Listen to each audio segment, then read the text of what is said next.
Au début des années 80, Guy Georges s'installe à Paris. Lorsqu'il est à Paris, travail d'expédient, de petits boulots, c'est surtout ce qu'on appelait à l'époque, c'est un zonard. Il a été dans les premiers squats de la capitale, puisqu'on va le retrouver dans les squats du 14e, du 19e, du 18e. Donc toutes ces années-là, c'est des années de galère, quoi. C'est vraiment des années de galère. Plus tard, il aura un petit boulot à la mairie de Paris, au ramassage des poubelles, où d'ailleurs ils feront un pot pour son départ. Il est socialement dans ces groupes, entre guillemets, asociaux, c'est le bon compagnon, quoi. Dès le début des années galères, le bon compagnon s'invente un autre monde la nuit. Comme il le faisait dans les forêts angevines, Guy Georges part à la chasse dans la jungle urbaine. Ses victimes sont des femmes, jeunes et jolies. Sa première proie parisienne, Nathalie, a 18 ans. Elle est enceinte. Il la suit dans l'ascenseur d'un immeuble, l'entraîne au sous-sol.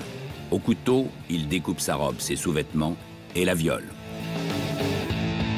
Il la poignarde à la poitrine, au ventre, au cou et s'enfuit avec son sac. Il la croit morte.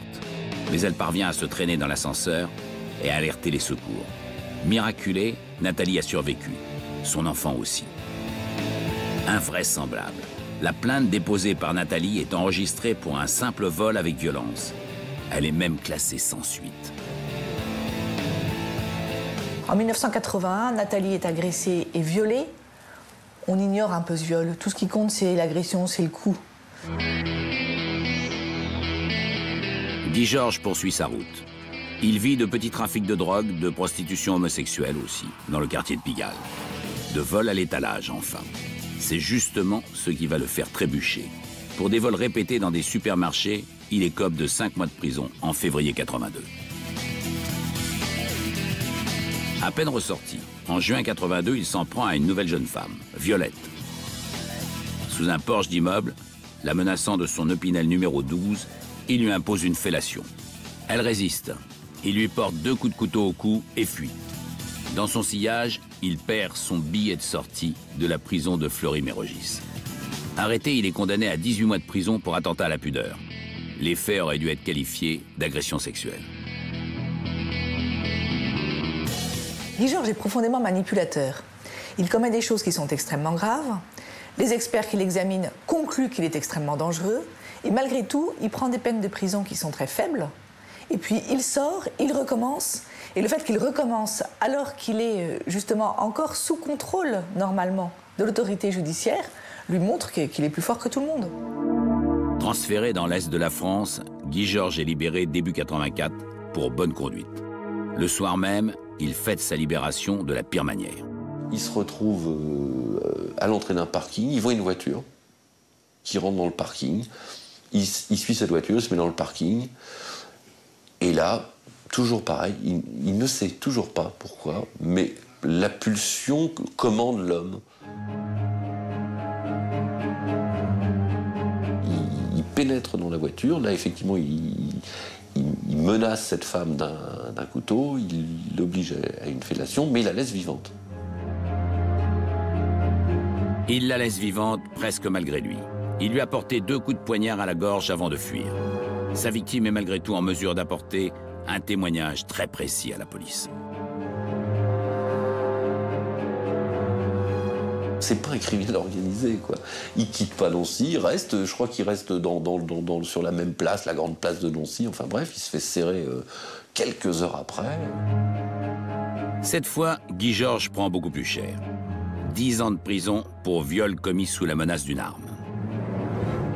Une fois qu'il est condamné, il est envoyé à Caen, dans un centre un peu spécialisé pour les délinquants sexuels, pour lequel il suit d'ailleurs pas de traitement particulier. Il est conscient de ce qu'il a en lui, une problématique qui relève de la psychiatrie, et qu'il faudrait confier ce mal, cette douleur, ce qui a permis de passer à l'acte à des professionnels, à des écoutants, à des professionnels de la matière. Il en est conscient. Pas si sûr, car des soins lui ont été proposés. Il les a refusés. Ils ne sont pas obligatoires. Seuls 12% des prisonniers de cette prison spécialisée acceptent de suivre une thérapie. Difficile de l'imposer aux autres. On ne soigne pas quelqu'un malgré lui. On ne va pas se mettre à faire des injections ou un traitement comme ça et soumettre la personne à un changement qu'il ne veut pas. Ce n'est pas possible, ça. Guy Georges, lui, ne se sent pas malade et ne voit pas de quoi on veut le guérir. Il se sent normal. La preuve, une fois encore en détention, il a un comportement exemplaire.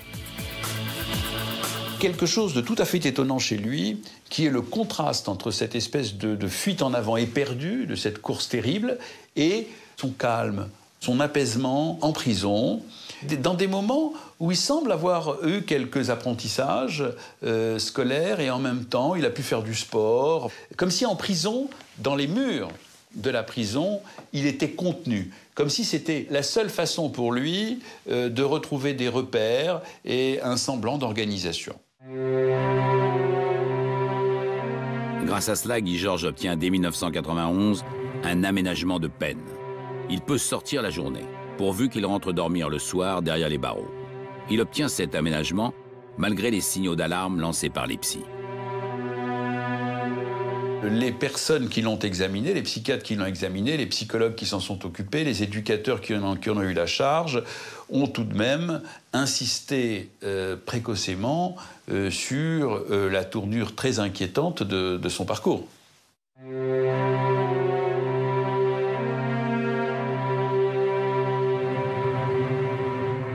Il y a effectivement chez lui quelque chose de l'ordre de l'incapacité à vivre dehors. Le 18 janvier 1991, une semaine après la mise en place de son régime de semi-liberté, Guy Georges ne réintègre pas sa cellule. Il reprend le chemin de la capitale.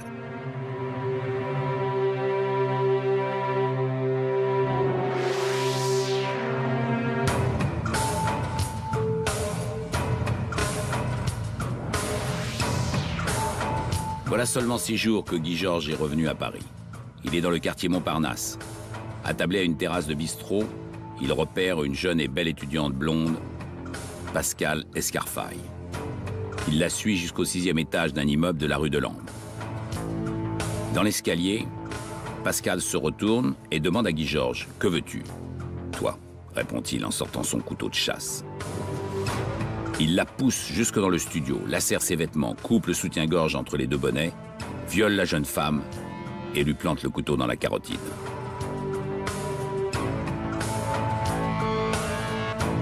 Il se lave les mains, boit une bière trouvée dans le frigo, fouille le petit logement, vole des bijoux, une montre et part, aussi discrètement qu'il est venu. Le scénario de ce premier meurtre sera la matrice de tous les prochains. Quand on perd sa fille dans de telles conditions, on est complètement tétanisé. Hein. C'est comme si on recevait un énorme rocher sur la tête. Et la première réaction, c'est d'être plus là. De se demander si on existe encore. C'est vraiment un bouleversement, mais en même temps un assèchement de l'être. Sur place, la police ne recueille aucun indice, pas même la plus petite empreinte digitale. La seule chose qui m'intéressait, c'était d'essayer de trouver le coupable. Hein. Il y avait une enquête extrêmement complète, extrêmement fouillée. Et on ne savait même pas non plus si c'était pas un proche, un ami.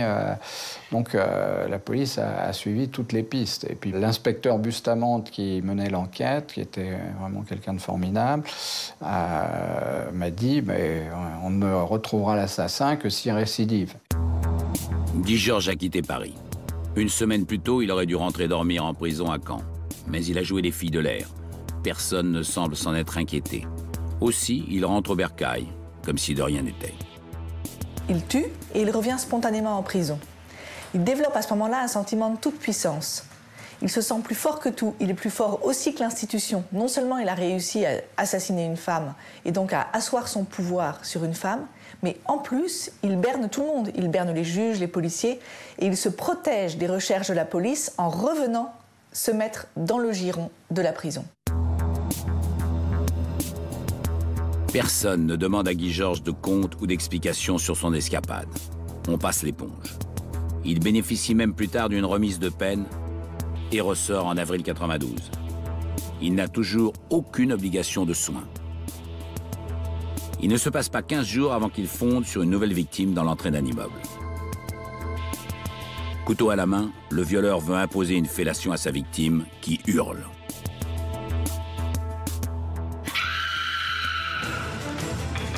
La lumière de l'escalier se rallume, des voisins apparaissent. Guy Georges tente de fuir, mais il est rattrapé par les forces de l'ordre. Bien que multirécidiviste, il n'est condamné qu'à 5 ans de prison, dont 3 avec sursis. Il recouvre la liberté fin 93.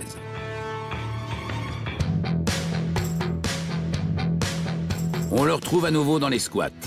Il devient même pote avec plusieurs journalistes. Moyennant rétribution, il les guide et les protège dans les milieux marginaux de la capitale. La toute-puissance s'exerce par rapport aux médias. Je manipule les médias, je suis là, c'est moi qui pose dans le squat comme le roi du squat. L'auteur de ces clichés, c'est Yann Morvan, collaborateur des plus grands magazines. En novembre 1994, je réalisais un reportage pour Paris Match sur la fracture sociale. Et pour ce reportage, j'étais amené à passer 3 semaines dans un squat de la rue du Dos, dans le 15e arrondissement de Paris. Guy Georges vivait dans ce squat à l'époque. J'avais un assistant qui s'appelait Salomon et qui a fréquenté Guy Georges. Ils sont devenus amis. 6 mois plus tard, je me retrouve dans un autre squat, qui était le squat de la rue Saint-Sauveur. Et là, il y avait Guy Georges, il y avait Joe. Et Joe, là, j'avais commencé aussi à faire des portraits et à aller en banlieue. Et en banlieue, Salomon, mon assistant, n'était pas là. Et c'est comme ça que je me suis retrouvé avec Guy Georges m'aidant à porter mon matériel photo. Et donc, on s'est fréquenté, disons, pendant tout le mois de juin et une partie du mois de juillet 95. Guy Georges a alors un comportement exemplaire et d'assistant et de protecteur. Il observait beaucoup, comme un vautour. Hein. Et je me rappelais toujours regarder les autres tout le temps attentivement. Hein. Quand on était dans les banlieues dures, ensemble, là, on a fait des trucs, je dirais, à Montfermeil, par exemple, pas évidentes. À aucun moment, il a perdu son sang-froid ni son contrôle. C'était quelqu'un qui était maître de lui. Morvan passe aussi du temps avec ce nouvel assistant dans les squats. Il sait bien que le jeune homme vit à la marge, mais comme tout le monde, il finit par l'apprécier. Guy Georges, que les gens appelaient Joe, hein, dans le squat, était un peu le défenseur du squat. Je pense qu'il était militant du DAL, hein, du droit au logement, et en même temps une personnalité qui était aimée de tous les membres du squat, appréciée. Un garçon qui était tout à fait décontracté, fumant du hashish perpétuellement, quasiment, et d'un abord facile. Le seul problème, c'est qu'il ne voulait pas être photographié. Ça, je ne savais pas pourquoi, mais je pouvais imaginer. J'avais demandé à Salomon, tu sais pourquoi? Et il m'avait dit, écoute, il a peut-être eu des problèmes avec la police, on ne sait pas, il ne veut pas, tu sais, il faut respecter. En gros, l'idée, oui, c'était ça, il a eu des problèmes, on n'en parle pas, il s'est sorti, maintenant il est clean, maintenant il est au DAL, maintenant il aide les autres et tout, c'est fini. Il reste pourtant une sacrée part d'ombre chez le bon samaritain. Personne ne sait ce qu'il fait de ses nuits. Personne ne le sait, mais il a repris la chasse. Cette obsession qui ne le lâche jamais. Cette traque urbaine aux jeunes femmes. Elles n'ont pas de point commun d'âge, puisque la plus jeune a à peine 19 ans, la plus âgée 32 ans, c'est presque une génération qui les sépare. Elles n'ont pas de point commun physique. Il y a de la plus petite à la plus grande, il y a des un peu corpulentes, des très minces. Le point commun, c'est leur appétit de la vie. Ce sont des femmes qui sont toutes lancées dans la vie, qui sont battantes, qui ont des amis, qui ont des projets, qui ont une envie de construire des choses, qui réunissent les gens autour d'elles, qui ont une forme de charisme. Et donc, il se dégageait quelque chose chez les victimes de Guy Georges, et Guy Georges était attiré comme magnétisé par ce qu'elles dégageaient. Ces jeunes femmes possédaient quelque chose dont il était privé. Il y a là, si vous voulez, une sorte de rencontre qui se fait en termes d'envie. qui ne peut pas ne pas être en relation avec le fantasme de la jeune maman qu'il a abandonnée. La jeune femme suivante sur qui Guy Georges jette son dévolu, c'est Catherine Rocher, 27 ans. Dans la nuit du 6 au 7 janvier 1994, elle rentre d'un dîner. Alors qu'elle gare sa voiture dans son parking, Joe le killer l'agresse. Son corps est découvert 4 jours plus tard. La victime reposait à l'arrière de son véhicule, les jambes reposant par terre et dénudées. Et la victime présentait de nombreuses plaies provoquées par une arme blanche. Des traces sanguinolentes étaient visibles sur ses cuisses et ses vêtements étaient coupés en entrejambe, à savoir son pantalon. Son slip était également coupé. Par la suite, on constatera que ses soutiens-gorge étaient également coupés entre les baleines. Les parents de Catherine Rocher sont immédiatement alertés. Je me souviens particulièrement de M. Rocher, qui s'est effondré sur mon épaule alors que nous accédions au domicile de sa fille, en pleurant après son bébé, comme il l'appelait. C'était quelque chose de particulièrement émouvant, très touchant et bouleversant. La police scientifique est déjà sur place, à la recherche du moindre élément.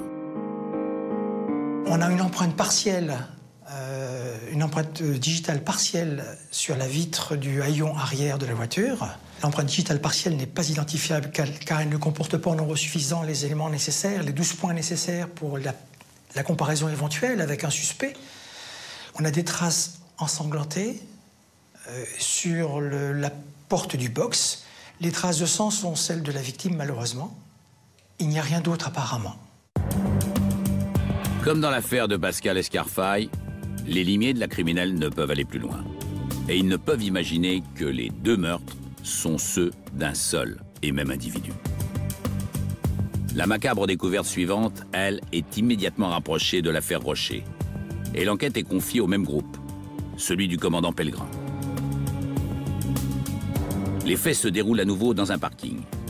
La victime, Elsa Benadi, 22 ans, rentre d'une soirée le 8 novembre 1994. La scène du crime ressemble en tout point à celle de Catherine Rocher, à une différence près. Des traces de sang avaient été relevées sur un prospectus retrouvé à l'arrière du véhicule, un prospectus de théâtre. Il ne s'agit pas du sang de la victime. C'est le sang d'un inconnu, le coupable peut-être. Pourtant, une fois encore, l'enquête s'enlise. Guy Georges, lui, file le parfait amour avec Valentine, une copine de squat. J'ai rencontré un anniversaire d'un copain. Et c'est là que la première fois je l'ai vu et on est sortis ensemble. Au niveau de la relation sexuelle, c'était bien. Il n'a jamais été violent, rien du tout. Pour parler avec lui, il fallait lui soutirer un peu les mots parce que il était très timide. Les policiers, ils disaient comme quoi j'aurais pu être la dernière victime, alors que moi je pense qu'il ne m'aurait jamais fait du mal.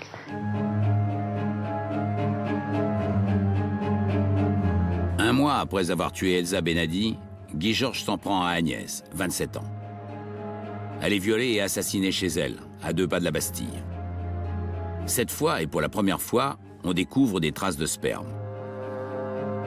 On en extrait l'ADN du coupable, un ADN inconnu.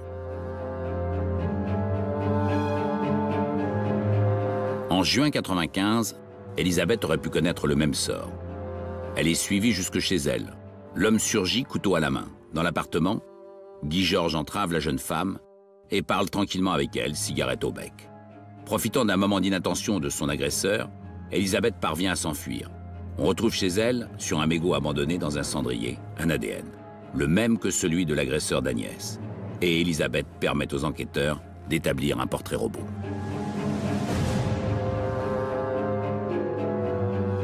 Chose incroyable, elle le décrit de type nord-africain, petit.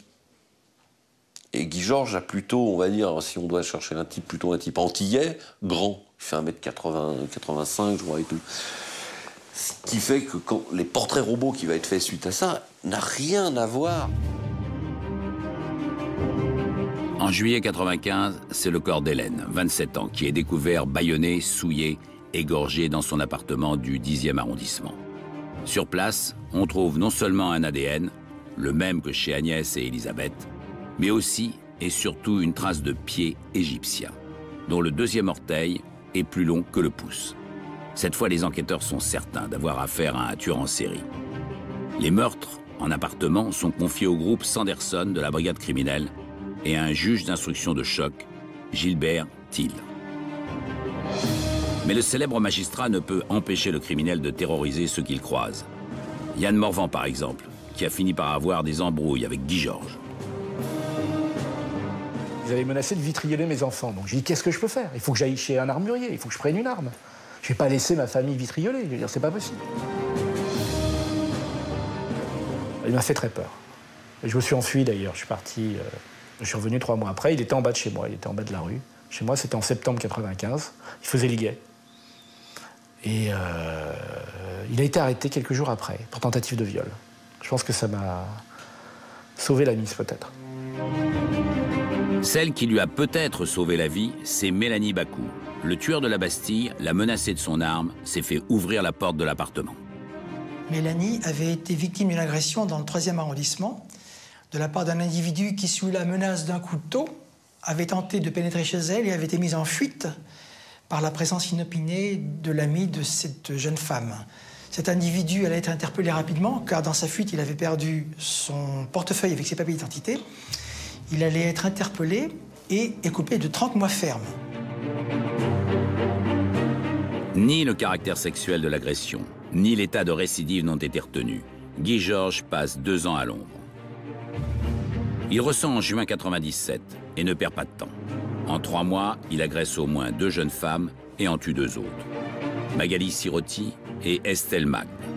Chez Estelle, la police découvre un sweatshirt maculé de sang. Ils en connaissent l'ADN. C'est celui de SK, serial killer. C'est sous ce nom qu'il a été répertorié. Lorsqu'à l'automne 97, la presse et le public entendent parler pour la première fois du tueur de l'Est parisien, la brigade criminelle a sur les bras 7 meurtres et de nombreuses agressions. Sur les 7 meurtres, il y a eu au total 4 groupes de la brigade criminelle distincts, dont 2 principaux. Ces groupes parlaient très peu entre eux. Et en plus, pour corser le tout, les 2 groupes principaux, le groupe du commandant Pellegrin et le groupe du commandant Sanderson, s'entendaient très mal. Il y avait une détestation effroyable entre ces 2 grands officiers de police qui se parlaient pratiquement pas. Voilà qui ne favorise guère les avancées des enquêtes. Et c'est loin d'être le seul élément qui fait barrage à la résolution rapide de ces crimes odieux. Guy Georges est au-delà du pervers sexuel. Selon les experts psychiatres, il est impossible de le classer dans une seule catégorie. Ça n'est pas un sadique, il n'éprouve aucune haine particulière envers les femmes. Pourtant, il réduit ses victimes à l'état d'objet. Il les tue, sans plaisir, avoue-t-il, avant de se refermer sur lui-même. C'est un homme sans émotion, qui dira ne plus avoir pleuré depuis l'âge de 12 ans. Guy Georges a passé des années en prison, a été un détenu hors norme. Il s'est toujours remarquablement adapté à l'univers carcéral. Les mesures d'isolement ne l'affectent pas. Des geôliers voient en lui un gars sympathique et lucide. « Je suis mieux en prison, car dehors, je suis dangereux », dira-t-il. Bref, un prisonnier modèle jusqu'à ce 26 décembre 2000. C'était 3 mois avant son procès. Avec d'autres détenus, il vient de scier les barreaux de sa cellule. Tentative d'évasion. Il sera rattrapé par des gardiens avant même d'avoir pu sortir de la prison de la Santé. Après avoir reconnu ses crimes, Guy Georges reviendra sur ses aveux. Il aura le culot d'aborder son procès dans la posture d'un innocent, se présentant comme la victime d'une cabale judiciaire. Il invente une histoire délirante. Son ADN a été déposé sur la scène de crime parce qu'il aurait eu des révélations à faire sur le suicide du ministre Pierre Bérégovoy. Face à la cour d'assises, il va apparaître décontracté et souriant. Pour le défendre, 2 avocats, Alex Ursulet et Frédéric Pons. L'un est ancien associé de Jacques Vergès, l'autre, la fille d'un ministre. Une jolie femme aux yeux bleus. Ils vont suivre Guy Georges dans son infernale entreprise de dénégation. Contre toutes les preuves, toutes les évidences, ils se présentent devant les jurés avec l'intention d'obtenir l'acquittement. Ils iront jusqu'à soupçonner de meurtre l'ami d'une victime. Les parties civiles en la nausée. Mais Ces Bonnie and Clyde en robe noire réalisent en cours de procès qu'ils vont droit dans le mur. Lors d'une audience particulièrement éprouvante, Frédéric Ponce, qui s'est toujours dit convaincu de l'innocence de son client, se met à pleurer. Elle doute. La semaine suivante, changement de direction. Les deux avocats contribueront à faire avouer Guy Georges et à obtenir des excuses dans un silence de mort.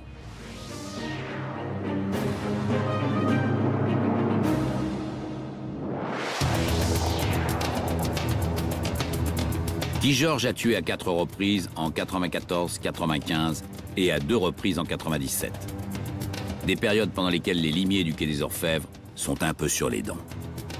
Les attentats de Saint-Michel, les 9 morts de la station de métro Saint-Michel en 95, c'est arrivé en pleine période Guy Georges. Et puis la mort de Lady Di en août 97, c'est arrivé aussi en pleine période Guy Georges.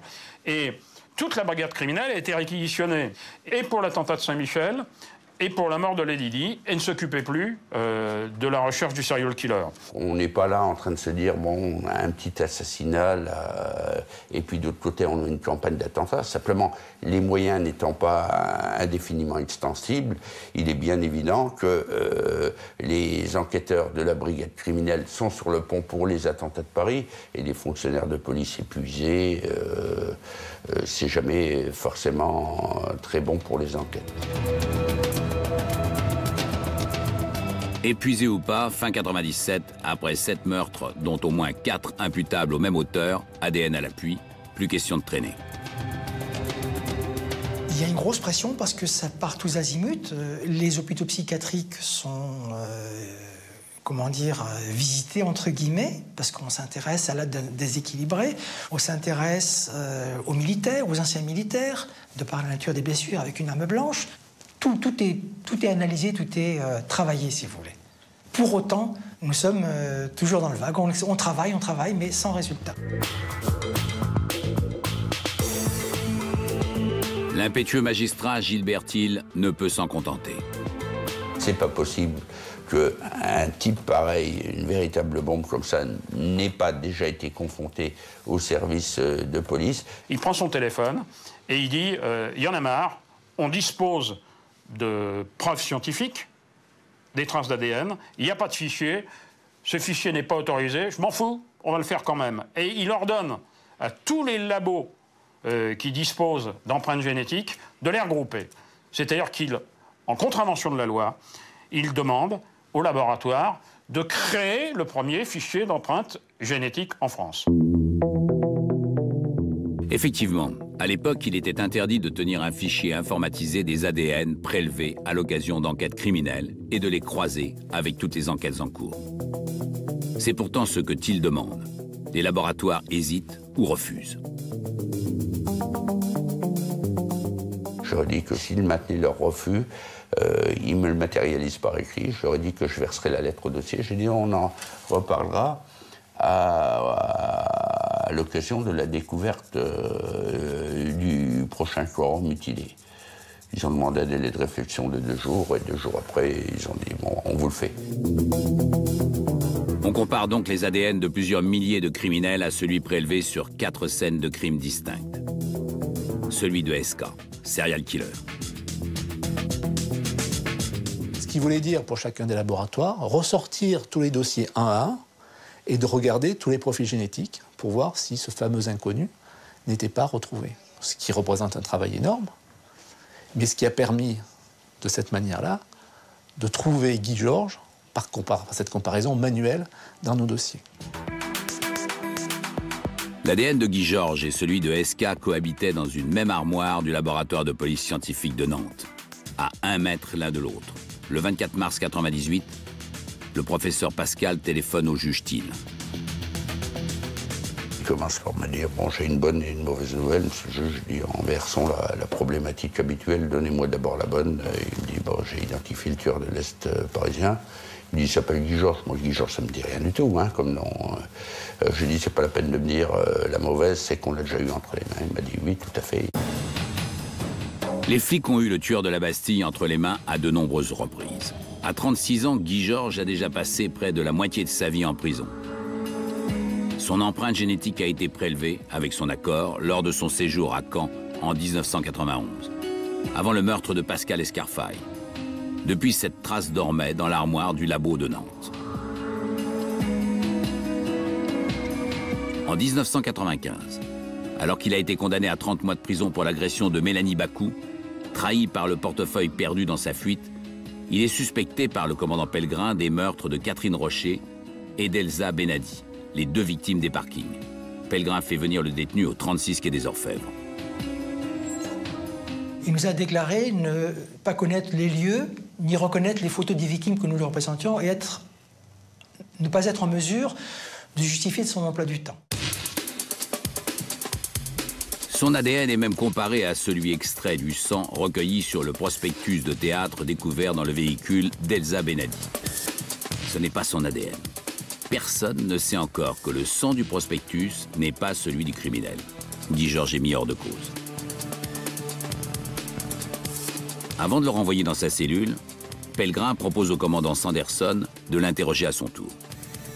Il est présenté aux gars du groupe Sanderson qui regardent, bon, ils le font déchausser, il n'a pas le pied égyptien, il le compare au portrait robot, c'est pas du tout ça. Le groupe Sanderson le prend en photographie, va voir Elisabeth Ortega, lui présente la photo, elle dit ce n'est pas lui.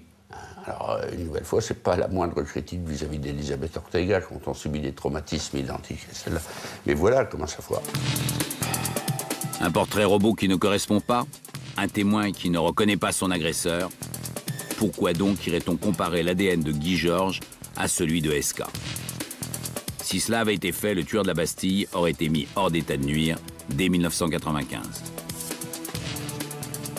Et ça veut dire concrètement, et là c'est beaucoup plus cru, que Magali Sirotti et Estelle Malte seraient toujours en vie à l'heure où je parle. On avait tous les éléments, on est passé à côté, et elles sont mortes. Et on peut difficilement rester insensible. On était responsable de ces 2 morts. En 1995, Guy Georges est donc passé entre les mailles du filet. Il est hors de question que cela se reproduise en cette fin mars 98. Dès le 25, tous les flics de la capitale ont dans leur poche la photo du tueur de l'Est parisien. Tous les lieux qu'il fréquente habituellement sont sous surveillance. Mais la presse est tenue à l'écart. Gilbert Thiel veut jouer la discrétion. Pourtant, le 26 mars, à 7 h du matin.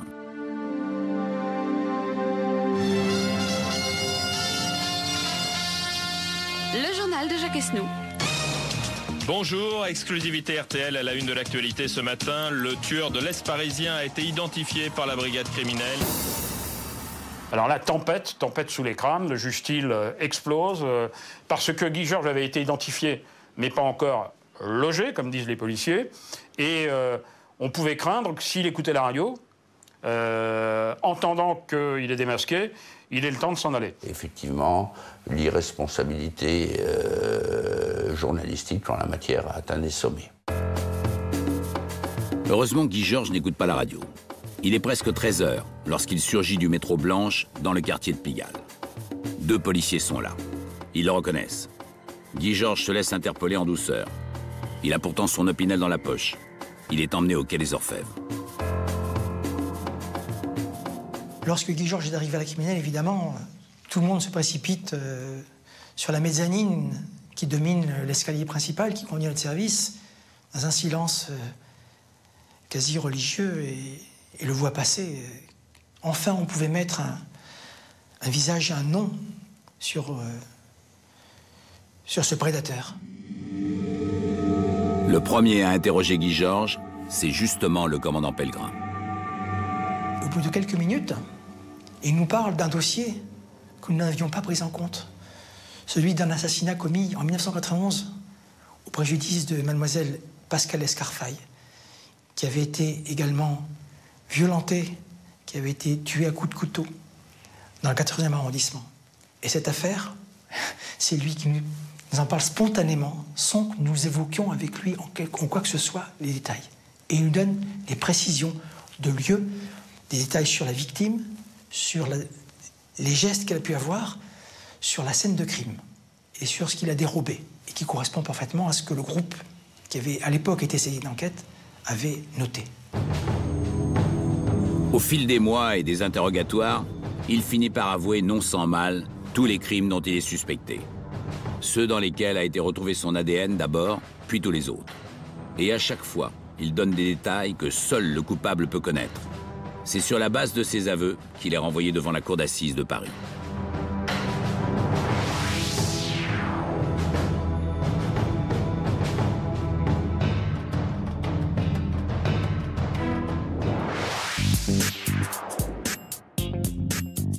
Le 19 mars 2001, lorsque s'ouvre le procès de Guy Georges, les parents des victimes sont là, prêts à faire face à l'assassin de leur enfant.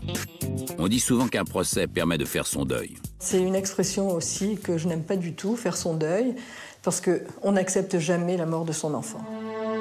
Dans le box des accusés, Guy Georges semble décontracté.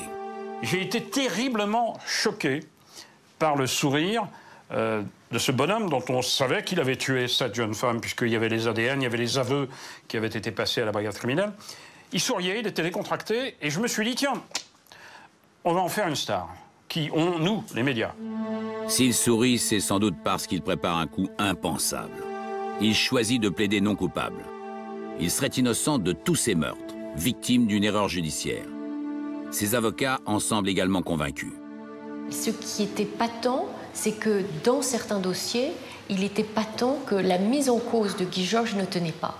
Encore une fois, quand vous voyez Guy Georges dans ce moment-là, vous avez envie, oui, on a envie de l'aider. Guy Georges, c'est un clown. C'est un type qui était en représentation permanente. C'est-à-dire que pour lui, le procès, c'était la gloire. Donc, il était tout content d'être là, à la limite. Il est arrivé, il niait tout. Et il expliquait, il faisait expliquer par ses avocats que non, il dirait plus tard, c'est parce qu'il savait certaines choses, peut-être sur l'assassinat de Bérégovoy, peut-être des secrets d'État, que du coup, on avait placé son ADN sur certaines scènes de crime, mais qu'il allait s'en expliquer et que c'était pas lui. Et quand on le voyait draper dans son innocence, dire à sa mère, maman, tu vas voir, c'est pas moi, ne crois pas ce que dit la presse, attends. Pendant une semaine, tout le monde a attendu. Personne n'a rien vu, rien entendu de cohérent. La première semaine a été très éprouvante, et parce que la tension est très très forte. Il a été déstabilisé par 2 ou 3 questions. Il se mure dans un silence. Dans un premier temps, silence totalement partiel, puisqu'en fait, je me rends compte qu'il n'accepte de répondre qu'aux questions qui ne le mettent pas en difficulté. C'était une position qui était pour lui absolument intenable. Il ne pouvait pas ne répondre qu'aux questions qui étaient faciles et pas aux autres. Parce que ça, à ce moment-là, le silence devenait éloquent. Voilà, c'est là où ça a basculé. Ça a basculé le vendredi dans les dernières minutes de la première semaine.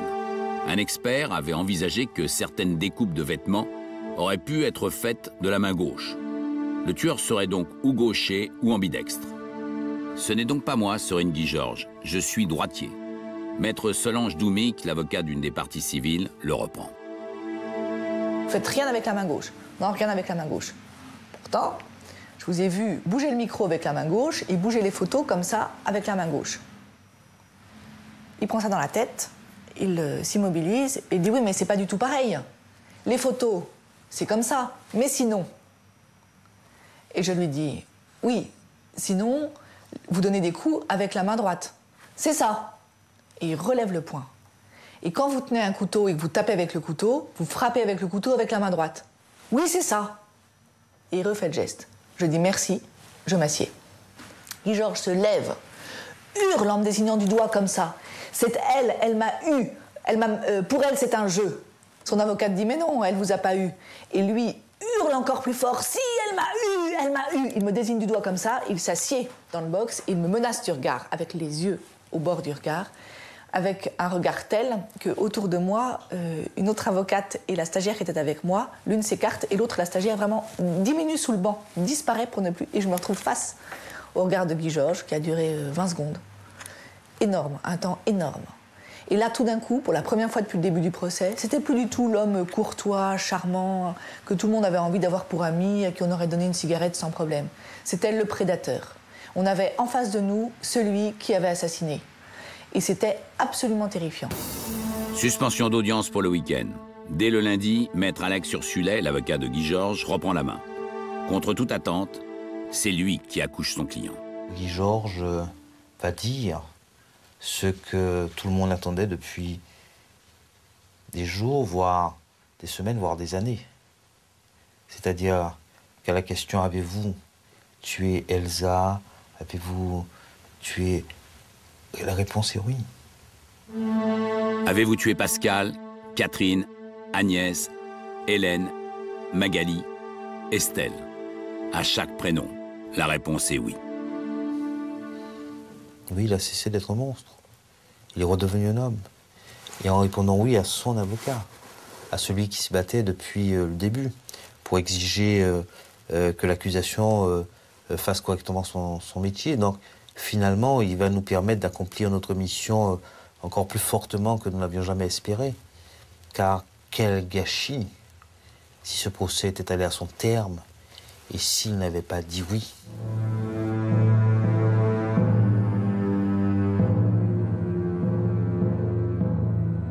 Ça, c'était quand même un grand soulagement. Il aurait pu, évidemment, nier totalement. Ça soulage, voilà. Parce que quand même, entre le moment où Elsa est morte et le moment du procès, il y a eu 6 ou 7 ans. Et c'est vrai que tous les matins, tous les soirs, dans la journée, chaque fois, qui et pourquoi? Qui l'a tué et pourquoi? Qui? Les jurés de la cour d'assises de Paris n'ont eu aucun mal à répondre à la question. Oui, Guy Georges est reconnu coupable de 7 meurtres. Pourquoi? Pour rien. Juste parce que ces 7 jeunes femmes, belles et trop vivantes aux yeux du prédateur, ont eu le malheur de croiser son chemin. Guy Georges a été condamné au maximum. La prison à perpétuité, assortie de 22 ans de sûreté. Pas suffisant, pensent certains. C'est terrible à dire, hein. Je pense que c'est l'individu pour qui il faudrait remettre la peine de mort parce que rien ne les arrêtera. Je veux dire, le goût du sang, le goût de la mort les habite. Et c'est trop tard, trop tard. Alors, c'est pas très chrétien de dire ça, c'est pas bien. Je dis, oui, ce que je dis n'est pas bien. Mais moi, je me mets du côté des victimes. Sortir quelqu'un comme ça, c'est condamner quelqu'un à mort. Pour faire barrage à ce risque dramatique, le gouvernement cherche à mettre en place une loi de rétention de sûreté. La prison après la prison pour les criminels trop dangereux. Une loi inacceptable pour certains, une bonne solution pour d'autres, afin d'éviter de rouvrir le débat de la peine capitale. J'étais contre la peine de mort et je reste contre la peine de mort. On est contre la peine de mort. Si vous voulez, on ne peut pas transiger là-dessus. On ne peut pas être pour la vie et pour la mort. C'est impossible. Et donc, ça ne veut pas dire qu'il faille pardonner. Peut-être qu'il faut pardonner, mais bon, c'est pas évident. Hein. Je vais me faire assassiner par mes enfants. Et par des amis, ils vont me dire que vraiment, là, j'exagère, mais je ne suis pas contre que Guy Georges sorte. Je ne suis pas contre. Le croiser dans la rue, bon, ce ne serait pas très agréable, évidemment. Ce qui me gênerait, c'est qu'il recommence. Et je dis, justement, tant qu'il n'a pas changé, tant qu'il n'a pas été au bout de sa personnalité, au fond de lui-même, il y a un risque. Il y a un risque. Et ce risque n'est pas acceptable. Le nombre de criminels qui, comme Guy Georges, sont réputés incurables, irrécupérables, est estimé à environ 150 en France. Guy Georges est incurable. Tous les experts l'affirment. Sa folie meurtrière a été exposée, décortiquée, commentée tout au long de son procès. 5 mois après sa condamnation, alors qu'il va disparaître dans la froideur des prisons centrales, il reçoit une lettre. On le sait, les serial killers ont des groupies. En général, des femmes un peu déséquilibrées, en quête de sensations fortes. Dans ce cas, c'est différent. Celle qui lui écrit est une étudiante en droit, mignonne. Elle l'appelle monsieur. Quelque chose d'inexplicable l'a poussé à rédiger ce courrier. Guy Georges y répond, avec courtoisie, comme il est capable de le faire. La relation épistolaire devient régulière, l'étudiante est sous l'emprise du tueur. Il sait trouver les mots justes pour lui parler. Il la comprend, la rassure. Elle finit par lui rendre visite en détention. Ces rencontres s'enchaînent. Lors d'un autre parloir, ils sont seuls et en profitent pour faire l'amour, à la dérobade. Cette jeune femme n'a encore une fois rien d'une originale. Aux dernières nouvelles, Elle désirait un enfant du tueur.